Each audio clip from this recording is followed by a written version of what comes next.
What's up, everybody? That Rare Hunter here, and today I'm going to give you the most godly deck list of them all, the OG GX God deck list.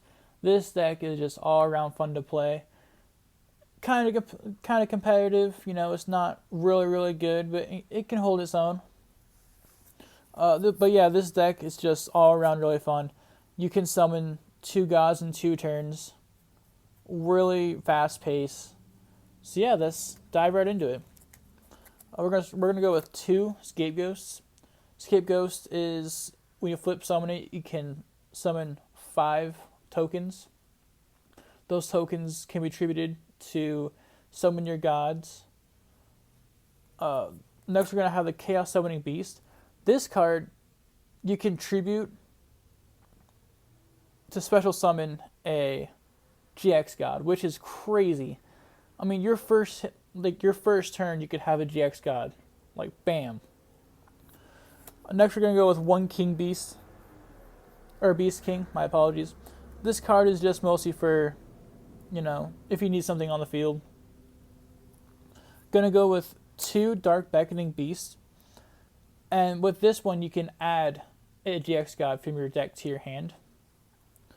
We're gonna go with 2 Chaos Core. This is just mostly, it's kind of like a Karibu, except with Chaos Core, you need to send one of your GX gods to the graveyard, and then you get 1 counter, so you don't take any damage when your opponent attacks or anything. We're gonna go with 3 Dark Summoning Beast. The Dark Summoning Beast is just like the Chaos Summoning Beast, but the Dark Summoning Beast, you tribute. You got a tribute to get him on the field, which is a huge downfall because, if you don't have a monster 4 or lower, how are you going to get him on the field? But that's really where Scapegoats come in. Scapegoats is really the backbone of this deck. We run 2 of the Haemon Lord of Striking Thunder. It's a really good card, especially when you have its spell card to get him out on the field. Then we run 1 of the Ravil Lord of Phantoms. Oh, that's the Shimmering Scraper. I don't use that one a lot. I mean, I normally just use the Haemon and then the original Ravil. I run 2 Obelisks, the Tormentors, and 2 Slifers. Yeah, that's gonna, sum up all the monsters right now. Like I said, it's a really good combination to have, especially with the support that the Sacred Beast had a few years ago. Crazy support. So, we are going to go on to the traps. I run 2 Wiretaps, a Magic Cylinder, 7 Tools of the Bandit. I run 1 of those. 1 Mirror Force, and 1 Dimensional Prison. The reason why I'm so defensive on my traps is because, if I break my first hand, have all my gods, I can't get anything on the field, which that deletes the whole purpose of the GX God deck. You need something on the field. I run 2 Cerulean Skyfire. This is the spell card for Haemon, which countless times I have summoned Haemon first turn for using this card. Crazy effects. I run 1 Monster Reborn, 1 Regeki, and 2 Stray Lambs. Stray Lambs is kind of like the Scapegoats in a sense, except for Stray Lambs you just get 2 tokens out.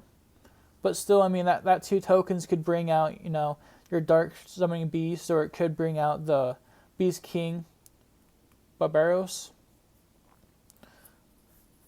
I run 1 Terraforming. I do have 4 field spells in here. 3 are the same. 1 is not the same.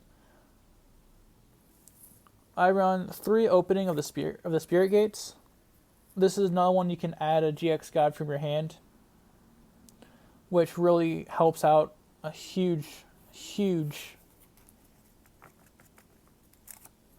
I run one Harpy's Fire Duster, one Monster Reincarnation. This is also a big card to use, especially if you have a God card in your or in your graveyard, and you need to, you have a really good field, but you just need that one God. Just run Monster Reincarnation, discard a card, bring that God card back to your hand, tribute. I run 2 the Monarch Stormforth. With this one, if you tribute a monster for a tribute summon, you can tribute one of your opponent's monsters. This is really big too, because you can tribute a God card on their side of the field if they have one. Like Obelisk, his effect is you can't use cards against him, like card effects. But the Monarchs basically shut that down because you're tributing him. You're not, playing Regeki, your Mirror Force, your Magic Cylinder. You're just shutting it down, getting him off the field. I run one for one.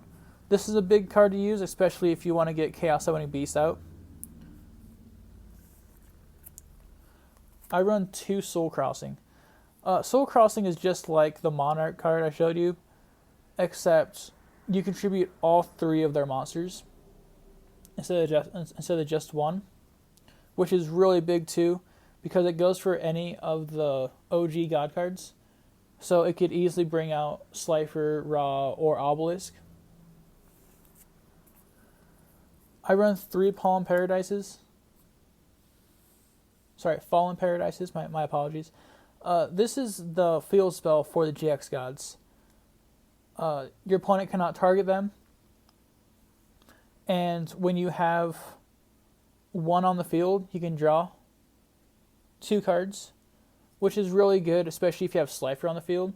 Like if you have Slifer in one of the GX gods, every time you have one on the field, you can draw 2, which you could easily get Slifer, 8,000, 9,000, just a huge, stupid attack.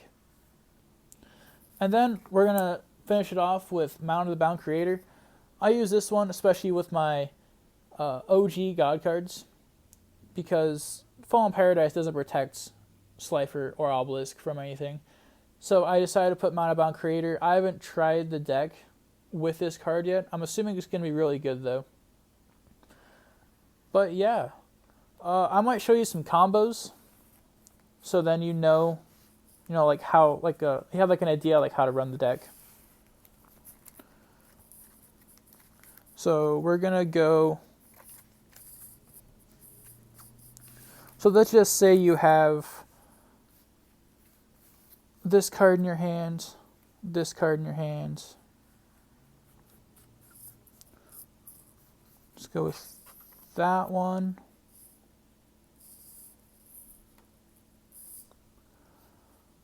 A GX God, and a Mirror Force. Alright, so let's say this is your starting hand. So what you want to do is play your Chaos Summoning Beast, and then as soon as he is on the field, you can tribute it. So you tribute him, bam, there's a God card on the field, set the Magic Cylinder, and right there you have an outstanding hand. Like a really good board. You have a GX God out.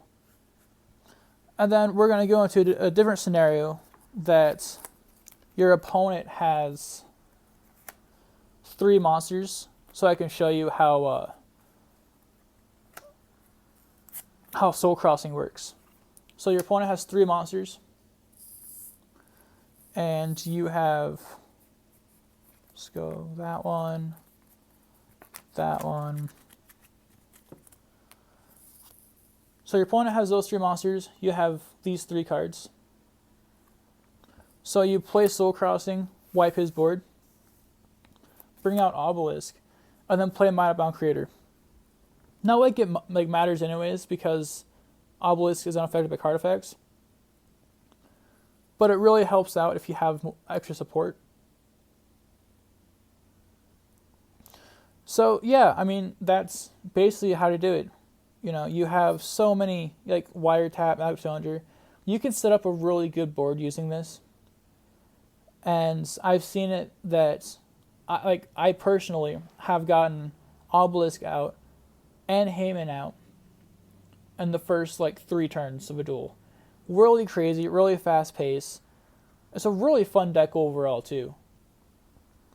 So yeah, I think that's gonna, finish the video. Please like and subscribe, and have a fantastic rest of the day.